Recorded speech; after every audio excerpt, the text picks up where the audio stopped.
Obviously, was really proud of the team as usual. I mean, it's been one hard fought win after another with this team. Game one, we came out and pitched extremely well. I thought Wicklander was the best he's been all year, and just kind of went away with 2 outs in the fourth.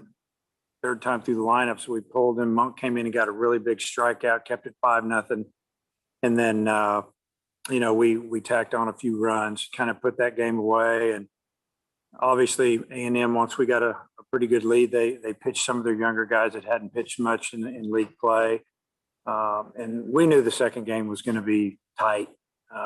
Whenever you do that, you score that many runs, and against a good team that can pitch, you just kind of know that it's going to be 3-2, 2-1, and that's what we got. We hung in there. We pitched really well. We got just enough hits. We played good defense all day. Didn't make an error. 2 ball games, and ultimately that might end up being the difference. But 2 wins in one day against an SEC team is a real good day. Bob. Yeah, Dave, you guys only gave up 1 run in 18 innings. Just what do you think of the pitching, on the day overall? And Pallette's start obviously was very impressive. Well, I mean, obviously we give up, like you said, 1 run, 18, 19 innings, whatever it was. Just a great job. I mean, it's like everyone we put out there did their job. And through a lot of strikes, I think we only walked 5 on the entire day. 18 innings, 5 walks, pretty good. And maybe it was 19 innings. I don't know. But, just a tremendous job. And, Paulette's start was really good. I mean, it was an efficient 6 innings. Kevin, Cops threw 72 pitches. Looks like Pallette threw 73. Pallette pitched 2 more innings than Kevin did. Kevin wasn't going back out if we didn't score in the bottom of the 10th. So we were glad to get that over with. But Pallette gave us an opportunity. Him and Miller were going at it, pitch for pitch, and just a big win for our team, and just a really, really good job by our pitching staff all day. Yeah, I guess I can't add there 10 and 9, but I've never been good at math. But Cops come in and he gets up Minnick, or however you say that kid's name. He hadn't hit a home run all year. I think he was batting 200 something. So I bet that was a bit of a shock. But then Cops, obviously collected himself and didn't allow another run the rest of the way. What do you think on that home run? Yeah, it was a mistake. I mean, it was an 0-2 count. If it had been a 2-2 count or 2 balls, 1 strike, 3-1, kind of just tip your cap. But it was an 0-2 count. The ball was supposed to be down, and he left it up and he put a good swing on it and drove it out of the park. I mean, but like you said, Kevin being a veteran, he handled it. He didn't let it rattle him too much, and he got us back in the dugout, tied up, and then kept getting through it. Kevin didn't have his best stuff tonight. It's just the way it worked, but he had just enough. Thanks. Seth? Hey, Dave, was there any thought to bunt Wallace there with 2 guys on, nobody out? Well, there's always that thought, but if I bunt Wallace, if he gets it down and they advance, you got 1 out. They're going to put Slavens on. You got the bases loaded, and you still have an opportunity to hit into a double play. So, that's the middle of the order. I didn't want to bunt the middle of the order tonight, and it worked out. And then all 3 batters that came up in that 10th inning, they put the ball in play. How key was that, and were y'all starting to figure out that A&M pitcher? Yeah, yeah. I don't know if we figured him out, but we did a better job. Chandler's a good pitcher. He's their guy out of the pen, and he's hard to hit. I think we ended up getting 4 hits and off of him, and maybe we hit a couple of them hard. Wallace hit a ball extremely hard. It was caught in center field about 395. But, I think we were starting to get to him just a little bit, took some better swings, but his stuff's awfully good. Randy? Dave, if you would elaborate on your pitching through 2 games today, just 8 hits, 1 run in 19 innings. Talk about your pitching overall. Well, I think what they did is, they made A&M earn everything they got. Like I said, there was just a few walks in each game, a lot of strikeouts. When they did put the bat on the ball, we seemed to take care of it pretty good. And, that's what you want from your pitchers. Let the other team put the ball in play, pitch to contact most of the time. Obviously, there's some times that you need a strikeout, but make them earn it, and that's what we did. And we talked about it after the game. I don't keep them very long after the game. They only listen to you for about 30 seconds anyway. So I've learned that over the years. But that they did a great job, every one of them, and they gave us a great opportunity to win each game, and we did. And did Goodhart have anything to do on that hard slot into second base that possibly could have created the bad throw?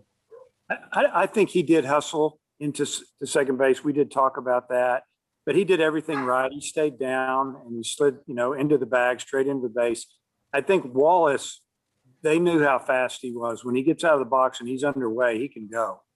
And, obviously he got out front a little bit on that ground ball to short, so his momentum was already taking him towards first base, and he was flying.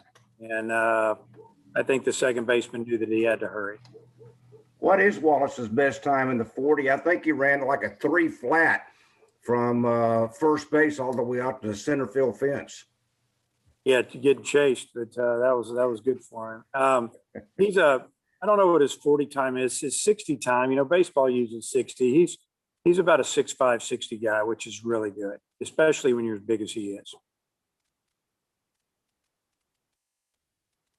Bob, will come back around to you. Yeah, Dave, I guess just that power display in the first game. What did you think of that? It almost like it was a carryover from the UAPB game. Yeah, it was really good to see because their lefty that started. He got after us pretty good a couple of years ago, and we did a good job of making him throw strikes, and he made some mistakes. We got him, and just looking at all the numbers, it looked like lefties had success against him. That's why I left some lefties in the game and started a couple of lefties against him. Like Gregory and Smith, instead of going with right-handed hitters against the lefty, because it just looked like that. Statistically and matchups that they were doing better actually than the right-handers. And it probably took the changeup away from him a little bit there against the lefties, but our lefties hit him good. And when you're really good, like you guys are, is that just the way it goes? You win 13-0, and then you win 2-1 and 10. I mean, you just find different ways to win different kinds of games. Yeah, I mean, when you're winning games, a lot of times you just find ways to win, and we've done that throughout the season. I mean, we've played 35 games already, and we've won a bunch of games different ways. And tonight we won on an error, but we put some pressure on them, and who's to say Slavens wouldn't have got a hit, but 1-run game, 10-run game, man, it feels good to win. And then I know you win the series. That's always the goal in the SEC, but now you got a chance for a sweep. You be a little greedy. Kind of what your thoughts on tomorrow? Yeah, I mean, we've got, Lockhart going, and he's got experience. Our first 2 starters are giving us some really good starts. Hopefully he can match them. We've got most of our bullpen. Obviously, we don't have Kevin, and we wouldn't come back with him, but we could bring Monk back for an inning if we needed to, and we've got everybody else available. And we're going to do all we can to win tomorrow. That's for sure. Thanks, Dave. Okay. Seth, anything else? Yeah, just Opitz, I think he got 1 inning of rest, but him catching 17, 18 innings today. Are you concerned about bringing him back tomorrow at all? No, not at all. I mean, he would be highly upset if I didn't catch him tomorrow. And, he's a full-grown man. He can handle it, and he can rest on Monday. And then you kind of mentioned earlier, Cops, you even say he probably didn't have his best stuff, but he's able to give you 4 innings and, by my rough calculations, probably one of his longer outings of the entire season. What did you see from him? Yeah, just that he knows how to compete. He knows how to win. And, he didn't have them all working tonight, all of his pitches, but he had just enough. And, just proud of him for hanging in there. And I think he knew that, when we put him in with 9 outs to get in a 1-run lead, that he was in for 9 outs. And then he gives up a home run. He knew he was going to stay in at least through their, their bat in the 9th. And he went back out for the 10th. He wanted to go. And I'm sure we'd had to, fight him to keep him out if we didn't win the game. But we'd already made the decision not to pitch him. But I thought his stuff was, for Kevin, it was good stuff for maybe some guys, but for Kevin, it was, like I said, it was average stuff. Thanks, Dave. Yeah. Andy, anything else? Yeah, Dave, talk about Matt Goodhart, in particular, that last at bat where he basically goes inside out to hit the ball to left field. On the day he was 4 for 8 with 2 home runs and 2 RBIs.